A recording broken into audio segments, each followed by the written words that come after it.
Hello, nag-drawing ako ng mapa ng Marikina sa Strava. Para magawa to, nag-prepare muna ako ng mapa o yung ruta na dadaanan ko. Mas matagal pa tong paggawa ko ng mapa kaysa sa pagbabike ko. Syempre, reenactment na to para may pang B-roll o sitner ako. Inis na inis pa ako sa paggawa nito kasi may limitation sa mga layer. But after 3,000 days, 3 araw ata, natapos ko na yung mapa. May work po ako kaya umabot ako ng 3 araw. Pagdating ng Friday, after shift, game na. Dito ako nag-start sa may Katipunan Extension sa pagitan ng SNR at Minsan.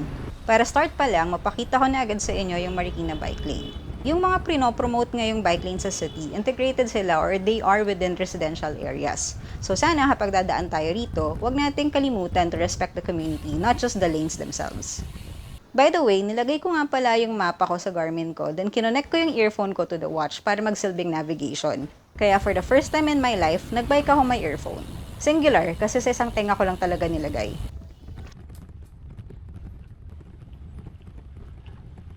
Yung tagos nito is sa lilac.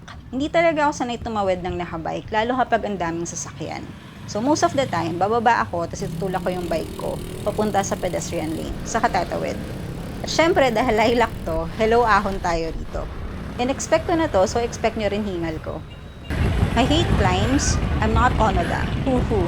Lol, ba't ginusto ko to eh? Wala pang 5 kilometers na pa-stop na ako. Kasi gated community pala yung isa kong planned route. Hindi na ako nagtanghang magtanong kung pwede ako pumasok. Detour na lang. Kada detour ko, puro ahon na lang at lusong nangyari. Ayan, akay ulit. After liko, ahon ulit. Ayoko na. I'm not so familiar with this part of Marikina since hindi ako madalas magbike dito. Sa may C&B Circle Mall lang. Kasi nga, puro ahon. So, I took it slow. Tapos, 13 kilometers pa lang, ubos na yung water ko. Share ko lang. Dito sa may Fortune, Balagtas at Boys Town, familiar na ako ng kaunti kasi rito kami nakatira dati. Ito ako nag-aral, ito dinadaanan namin papunta kanina lolo at lola, pero nagkamali pa rin ako kasi yung nilagay ko sa mapa ay hindi ko naman dinadaanan dati. Saka sana kasi yung voice over navigation. Street ang sinasabi, hindi lang left, right. Nanisip pa ako no. But I was just way too happy I was already done with Barangay Fortune. Isa pa yung puro ahon eh. Hindi ko na nga pinuntahan yung paikot na to. Nilet go ko na. Sana marunong din kayo mag-let go. Ehe. After 22 kilometers, nasa Kabihasnan na ako. Huhu. May Kabihasnan. The place I know. Ang ilog. So more or less, just 8 kilometers more. But I already knew hindi to papalo ng 30 kasi nga I had a lot of detours that made the route shorter.